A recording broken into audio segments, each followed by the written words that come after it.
ಆದರಣೀಯ ಗೌರವಾನ್ವಿತ ಕರ್ನಾಟಕ ರಾಜ್ಯದ ವಕ್ಫ್ ಮಂಡಳಿಯ ಮುತುವಲ್ಲಿ ಮತದಾರರಲ್ಲಿ ಇಲ್ಕಲ್ ಅಂಜುಮನ್ ಅಧ್ಯಕ್ಷ ಉಸ್ಮಾನ್ ಗನಿ ವಿನಂತಿಸಿಕೊಳ್ಳುವುದೇನೆಂದರೆ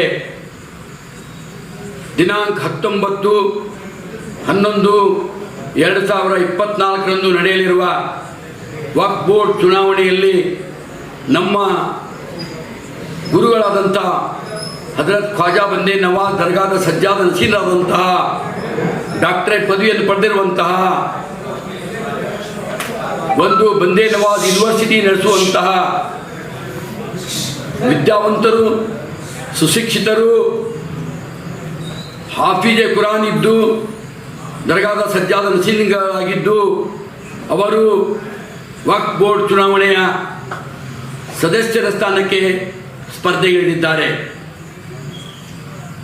ರಾಜ್ಯದ ಸರ್ವ ಮುಸಲ್ಮಾನರ 1000ಕ್ಕಿಂತಲೂ ಮಿಗಿಲಾಗಿರುವಂತಹ ಮತಗಳನ್ನು ನಮ್ಮವರೇ ಆದಂತಹ ಗುರುವರ್ಯರಾದಂತಹ ಬಾಬಾ ಅಲಿ ಸಾಹೇಬ್ರವರಿಗೆ ತಮ್ಮ ಮತವನ್ನು ಕೊಟ್ಟು ಪ್ರಚಂಡ ಬಹುಮತದಿಂದ ಆಯ್ಕೆ ಮಾಡಬೇಕೆಂದು ಉಸ್ಮಾನ್ ಗನಿ ವಿನಂತಿಸಿಕೊಡುತ್ತಾನೆ. ಮುತುವಲ್ಲಿ ಸ್ಪರ್ಧೆಗಾಗಿ 6 ಜನ ಅಭ್ಯರ್ಥಿಗಳಿದ್ದು ಅದರಲ್ಲಿ ನಮ್ಮ ಗುರುಗಳಾಗಿರುವಂತಹ ಅಭ್ಯರ್ಥಿಗಳಾಗಿರುವಂತಹ ಸೈಯದ್ ಮೊಹಮ್ಮದ್ ಅಲಿಲ್ ಹುಸೇನ್ ಅನುಕ್ರಮ ನಂಬರ್ 6 ಅವರ ಗುರುತಿಗೆ ತಮ್ಮ ಮತವನ್ನು ಕೊಟ್ಟು ಪ್ರಚಂಡ ಬಹುಮತದಿಂದ ಆಯ್ಕೆ ಮಾಡಬೇಕೆಂದು ತಮ್ಮಲ್ಲಿ ವಿನಂತಿಸುತ್ತೇನೆ. ಸನ್ಮಾನ್ಯರೇ, ಮತಯಾಚನೆಗಾಗಿ ತಮ್ಮಲ್ಲಿ ಬಹಳಷ್ಟು ಜನ ಬರಬಹುದು, ತಮಗೆ ಧಾರ್ಮಿಕ ವಿಷಯಗಳನ್ನು ಹೇಳಬಹುದು, ಇದು ಅಲ್ಲಾಹನ ಆಸ್ತಿ ಅಂತ ತಮಗೆ ಕನ್ವಿನ್ಸ್ ಮಾಡಬಹುದು. ಅವರು ಹೇಳುವ ಮಾತುಗಳು ಬೇರೆ, ಅವರ ಮನಸ್ಸಿನಲ್ಲಿ ಇರುವಂಥ ವಿಚಾರಗಳು ಬೇರೆ. ಇದನ್ನು ತಾವು ಅರಿತುಕೊಳ್ಳಬೇಕು. ಇಂದು ನಾವು ನೋಡುತ್ತೇವೆ, ಪ್ರತಿದಿನ ಬೆಳಕರಿದರೆ ವಕ್ಫ್ ಆಸ್ತಿ ಏನು, ವಕ್ಫ್ ಆಸ್ತಿ ಏನು, ವಕ್ಫ್ ಆಸ್ತಿ ಏನು ಅನ್ನುವಂಥ ವಿಷಯಗಳನ್ನ ಕೇಳಿ ನಮಗೆ ಬೇಜಾರಾಗ್ತಾ ಇದೆ. ಜಗಳ ಮತ್ತು ಯುದ್ಧ ಇರುವುದು ಕಾಂಗ್ರೆಸ್ ಮತ್ತು ಬಿಜೆಪಿಯವರ ಮಧ್ಯದಲ್ಲಿ. ಅದರಲ್ಲಿ ಚರ್ಚೆಯಲ್ಲಿ ಬರುವವರು ಮುಸ್ಲಿಮರು. ಖಾಯಾ ಪಿಯಾ ಕುಚ್ ನೈ ಗ್ಲಾಸ್ ಪೋಡೆ ಬಾರ ಆನೆ ಅನ್ನುವಂಥ ವಿಷಯವನ್ನು ನಾವು ನೋಡ್ತಾ ಇದ್ದೇವೆ. ಮಾನ್ಯ ಮತದಾರ ಬಂಧುಗಳೇ, ಈ ವಕಫ್ ಬಗ್ಗೆ ನಮಗೆ ಹೇಳಬೇಕೆಂದಾದರೆ ಅದು ಬಹಳಷ್ಟು 2 ತಾಸುಗಟ್ಟಲೆ ಮಾತಾಡಲು ಸಹಿತ ಕಡಿಮೆ ಇದೆ. ಯಾರ್ಯಾರೋ ಸ್ವಾಮೀಜಿಯವರು ಹೇಳುತ್ತಾರೆ, ಮಠಗಳು ಮಠಮಾನ್ಯಗಳು ಎಲ್ಲ ವಕಫ್ ಆಸ್ತಿ ಅಂತಾರೆ, ವಕಫ್ ಆಸ್ತಿ ಅಂತಾರೆ ಅಂತೇಳಿ. ಅದು ಸುಳ್ಳು ಗೆಳೆಯರೆ. ವಕ್ಫ್ ಅನ್ನುವಂಥ ಪದ ಅದು ಯಾವ ಭಾಷೆಯಲ್ಲಿದೆ? ವಕ್ಫ್ ಎಂದರೆ ಏನು? ವಕ್ಫ್ ಮಾಡುವಂಥದ್ದು ಯಾವಾಗ ಬಂತು? ವಕ್ಫ್ ಆ್ಯಕ್ಟ್ ಯಾವಾಗ ಬಂತು? ಮತ್ತು ಇನಾಮ್ ಅಬಾಲಿಷನ್ ಆ್ಯಕ್ಟ್ ಯಾವಾಗ ಬಂತು? ಉಳುವವನೇ ಒಡೆಯ ಆ್ಯಕ್ಟ್ ಯಾವಾಗ ಬಂತು ಅನ್ನೋದ್ರ ಬಗ್ಗೆ ಅವರಿಗೆ ಸವಿಸ್ತಾರವಾದ ಮಾಹಿತಿ ಇಲ್ಲ. ಬಿಜಾಪುರದಲ್ಲಿ ಸಾಕಷ್ಟು ಜಿಲ್ಲೆಗಳಲ್ಲಿ ಇದೇ ವಾದ ವಿವಾದ ನಡೆದಿದೆ. ಸಾರ್ವಜನಿಕರನ್ನ ತಪ್ಪು ದಾರಿಗೆ ಎಳೆಯುವಂಥ ಕೆಲಸ ನಡೀತಾ ಇದೆ. ಮಾನ್ಯ ಗೆಳೆಯರೇ, ಇದಕ್ಕೆ ಯಾವ ಕಾಂಗ್ರೆಸ್ಸಿಗರು ಸೊಡ್ಡು ಹೊಡೆದು ಇದೇ ಉತ್ತರ ಇದೆ ಅಂತ ಹೇಳಲಿಕ್ಕೆ ಸಾಧ್ಯವಿಲ್ಲ. 1217ರಲ್ಲಿ ಒಂದು ಹೊಸ ಕಾನೂನನ್ನು ಮಾಡಿದರು. 2017ರಲ್ಲಿ ಒಂದು ಕಾನೂನನ್ನು ಮಾಡಿದರು. ಮೊದಲಿಗೆ ಇರುವಂಥ ಕಾನೂನು ಏನು, ನಂತರ ಬಂದಿರುವಂಥ ಕಾನೂನು ಏನು? ಯಾರ ಮುಖ್ಯಮಂತ್ರಿಗಳಿರುವಾಗ ಈ ಆದೇಶಗಳು ಬಂದು ಅದು ಯಾರ ಗಮನಕ್ಕೂ ಇಲ್ಲ. ವಕ್ಫ್ ಆಕ್ಟ್ 1954ರಲ್ಲಿ ಬಂದಿರುವಾಗ, ಇನಾಮ್ ಅಬಾಲಿಷನ್ ಆಕ್ಟ್ ಬಂದಿರುವಾಗ, 1974ರಲ್ಲಿ ಒಂದು ಆಕ್ಟ್ ಬಂದಿರುವಾಗ, ಇವು ಒಂದಕ್ಕೊಂದು ತಾಳ ಇಲ್ಲದಂತಾಗಿದೆ. ವಕ್ಫ್ ಮಾಡಿದಂಥ ಮಹಾದಾನಿಗಳು ಟಿಪ್ಪು ಸುಲ್ತಾನ್ರವರು ಶೇರೆ ಮೈಸೂರು ಈ ರಾಜ್ಯದಲ್ಲಿ 5,000 ಎಕರೆ ಭೂಮಿಯನ್ನು ವಕ್ಫ್ ಮಾಡಿದರು. ಗುಲ್ಬರ್ಗಾ ಜಿಲ್ಲೆಯಲ್ಲಿ 26,000 ಎಕರೆ ಜಮೀನನ್ನು ವಕ್ಫ್ ಮಾಡಿದರು. ಬಿಜಾಪುರದಲ್ಲಿ 16,000 ಎಕರೆಯನ್ನು ಜಮೀನನ್ನು ವಕ್ಫ್ ಮಾಡಿದರು. ಆ ವಕ್ಫ್ ಜಾಗೆಯಲ್ಲಿ ಉಳುವವರಿಗೆ ಯಾರಾದರೂ ಆ ಜಮೀನನ್ನು ಕಸಿದುಕೊಂಡಿದ್ದಾರಾ? ಇಲ್ಲ. ಆದರೆ ಅವರಿಗೆ ಮಾಲೀಕತ್ವದ ಹಕ್ಕನ್ನು ಕೊಡಲಾಗುವುದಿಲ್ಲ. ಯಾಕೆ? ಮಾಲೀಕತ್ವದ ಹಕ್ಕು ಬರಬೇಕಾದ್ರೆ ನಾವು ಅದನ್ನು ಖರೀದಿಸಿರಬಹುದು, ಅಥವಾ ಅದನ್ನು ನಾವು ಯಾರಾದರೂ ದಾನವಾಗಿ ಕೊಟ್ಟಿರಬಹುದು. ಕೊಟ್ಟಿಲ್ವಲ್ಲ. ಸಾವಿರಾರು ವರ್ಷಗಳ ಹಿಂದೆ, ನೂರಾರು ವರ್ಷಗಳ ಹಿಂದಿನ ದಾಖಲಾತಿಗಳನ್ನು ನೋಡಿದಾಗ ನಮಗೆ ಅನಿಸುತ್ತದೆ 1974ರಲ್ಲಿ ಆಗಿರುವಂಥ ಕಾನೂನು ಉಳುವವನೇ ಒಡೆಯ ಎನ್ನುವಂಥ ಕಾನೂನು ಇರುವಾಗ ಯಾಕೆ ವಕಫ್ ಬೋರ್ಡಿನವರನ್ನು ಕರೆದುಬಿಟ್ಟು ನಿರ್ಣಯ ಮಾಡಲಿಲ್ಲ?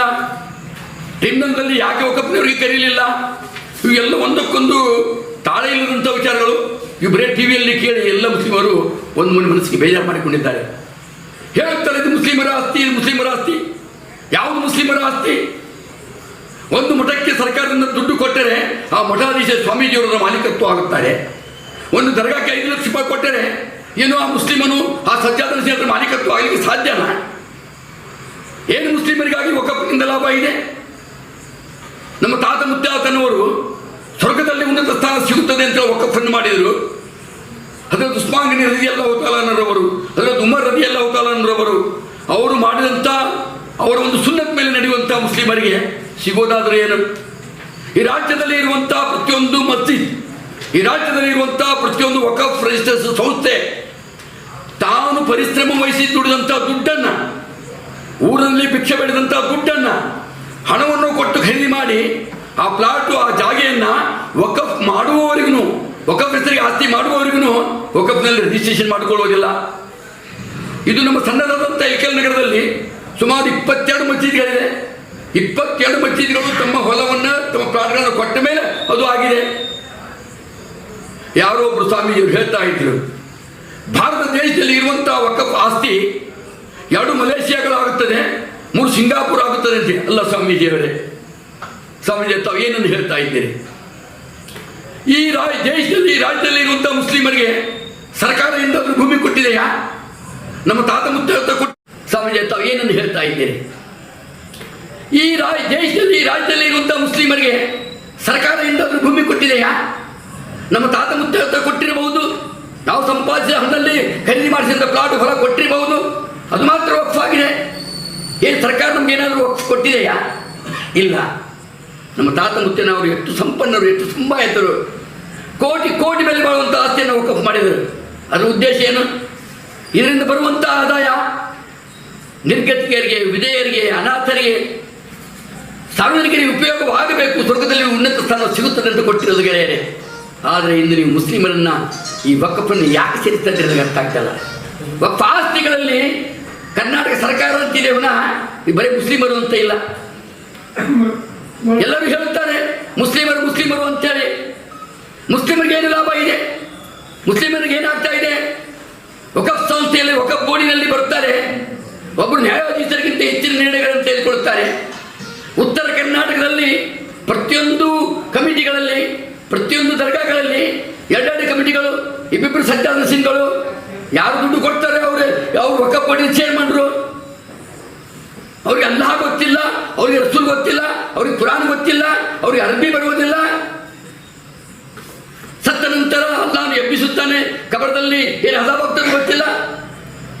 ಅಂಥವ್ರು ಈ ರಾಜ್ಯದ ಚೇರ್ಮನ್ರು, ಅಂಥವ್ರು ಈ ಜಿಲ್ಲೆ ಚೇರ್ಮನ್ರು. ಏನು ಹೇಳ್ತಾ ಇದೆ ಕರ್ನಾಟಕ ರಾಜ್ಯದಲ್ಲಿ? ಇದು ಈ ವಕಫ್ ಬೋರ್ಡಿನ ವಿಚಾರಗಳನ್ನು, ಈ ವಕಫ್ ಬೋರ್ಡಿನ ನಿರ್ಣಯಗಳನ್ನು ಈ ಉಸ್ಮಾನ್ ಖಂಡಿತವಾಗಿ ವಿರೋಧಿಸುತ್ತಾನೆ. ನಾನು ನಮ್ಮ ಹಿಂದೂ ಬಾಂಧವರಿಗೆ ವಿನಂತಿಸ್ತಾ ಇದ್ದೇನೆ. ನಿನ್ನೆ ಒಬ್ಬರು ಒಂದನ್ನು ಕೇಳಿದ್ರೆ ಏನು ಸರ್ ವಕ್ಫ್? ಇವತ್ತು ನಿಮಗೆ ಗೊತ್ತಿಲ್ಲ ಬಿಡಿ, ವಕ್ಫ್ ಅಂದರೆ ಏನೋ ಗೊತ್ತಿಲ್ಲ. ಎಲ್ಲರೂ ಮಾತನಾಡುತ್ತಾರೆ. ಬೈ ಎಲೆಕ್ಷನ್ ಬಂದರೆ ಕಾಂಗ್ರೆಸ್ನವ್ರಿಗೆ ಓಟ್ ಬೇಕು, ಬೈ ಎಲೆಕ್ಷನ್ ಬಂದಿದೆ ಬಿಜೆಪಿಯವ್ರಿಗೆ ಓಟ್ ಬೇಕು. ಈ ರಾಜ್ಯದಲ್ಲಿ ಇರುವಂಥ ಸಚಿವರು ಜಮೀರ್ ಅಹಮದ್ ಅವರು ಹೇಳ್ತಾರೆ, ಬಿಜಾಪುರಲ್ಲಿ ಭಾಷಣವನ್ನು ಮಾಡಿದರು, ಭೂಮಿಗಳನ್ನು ತೆಗೆದುಕೊಳ್ಳುತ್ತೇವೆ. ಏನು ಅವಶ್ಯಕತೆ ಇತ್ತು? ಎಷ್ಟು ವರ್ಷಗಳಿಂದ ಅವ್ರ ಮಾಲೀಕತ್ವ ಇದೆಯಾ? ವಕಫ್ ಬೋರ್ಡಿನ ಸನದಗಳನ್ನು ನೋಡಿದ್ದೀರಾ? ಅವರು ಒಂದು ರೀತಿ ಅಂದರೆ ಈ ರಾಜ್ಯದ ಮುಖ್ಯಮಂತ್ರಿಗಳು ಹೇಳ್ತಾರೆ, ಆದೇಶವನ್ನು ಹಿಂತೆಗೆದುಕೊಂಡಿದ್ದೇವೆ.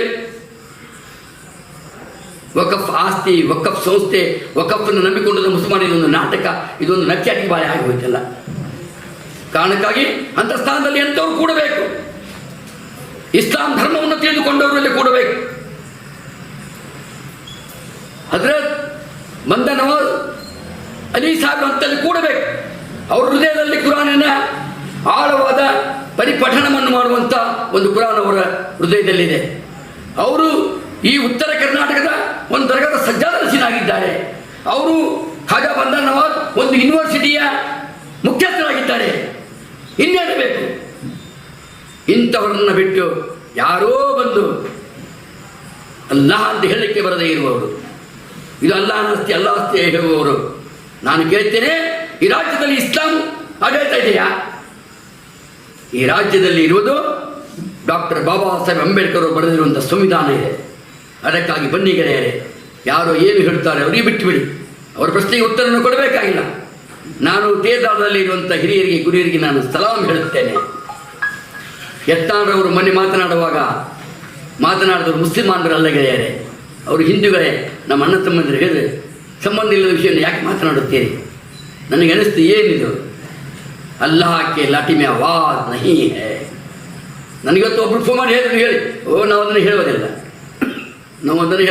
ನಾವು ಅಲ್ಲಾಹನೇ ದುವಾ ಮಾಡ್ತೇವೆ, ಎತ್ತಾಳೋದು ಒಳ್ಳೆ ಬುದ್ಧಿಯನ್ನು ದಯಪಾಲಿಸು. ನಾವು ಅಲ್ಲಾಹನೇ ದುವಾ ಮಾಡ್ತೇವೆ, ಒಳ್ಳೆ ಬುದ್ಧಿಯನ್ನು ದಯಪಾಲಿಸು. ಅದಕ್ಕಾಗಿ ಬನ್ನಿ ಗೆಳೆಯರೆ, 1000ಕ್ಕಿಂತಲೂ ಹೆಚ್ಚಿಗೆ ಇರುವಂತಹ ವಕಫ್ ಬೋರ್ಡಿನ ಮುತವಲ್ಲಿಯಾನ್ मतदार विनंती इतने उस्मान गनी बन गुजारिश करता है उस्मान गनी, आप एक वोट अली बाबा को देना है, आप दूसरा वोट नहीं देना है. हमने कल परसों बीजापुर के अंदर हमने फैसला ले लिया, बागलकोट के अंदर हमने फैसला ले लिया, कल हुबली के अंदर हमने फैसला लिया. लोग आते हैं, इस्लाम की बात करते हैं, अल्लाह रसूल की बात करते हैं, हम वो करेंगे ये करेंगे ये वो करेंगे, बोलते हैं कुछ भी नहीं करेंगे. आपको पाकिट देने आते हैं, पाकिट लेना, उसको इनकार करना मर्जी आपकी है. बात एक है, ये इज्जत का सवाल है, सज्जाद नसीम का सवाल है. हम तमाम लोगों ने मिलकर बाबा को खड़ा किए हैं. मेरा और आपका फर्ज बनता है, हम एक वोट देना है, चुन के लाना है. इंशाअल्लाह ताला वो चुन के आएंगे, कर्नाटका वक्फ बोर्ड के चेयरमैन बनेंगे इंशाअल्लाह. हमने फैसला लिया था कल के अंदर अंजुमन में बैठकर, हमारे अब्दुल रज़ाक तटगार साहब को कैंडिडेट के लिए हम लोग एप्लीकेशन लाया, हमने 15,000 रुपये खर्चे किया, हमने 420 किलोमीटर कार लेके जाके हमने किया. अली बाबा का जैसा नाम आया, हमने ये सोचा कि अरे बाबा खड़े हो रहे हैं, हम क्या करेंगे. दुनिया का भी जानते हैं, दीन का भी जानते हैं, एजुकेशन का भी जानते हैं. ऐसे लोगों की जरूरत है, हम क्या करेंगे, हम एक अदना इंसान क्या करेंगे. हमने फैसला लिया, हमको किसी ने नहीं बोला कि तुम नामे से मत करो. हमने अंजुमन में बैठकर खुद फैसला लिया कि अब्दुल रज़ाक तटगार ने कहा कि बाबा खड़े होते तो मैं नहीं खड़ूंगा. हमने फैसला लिया. मैं तमाम लोगों से अपन गुजारिश करता हूँ कि नंबर 1 पे चुन के आना है, इंशाअल्लाह उनको हम चेयरमैन बना के रहेंगे. वाकिर दावना अल्हम्दुलिल्लाहि रब्बिल आलमीन.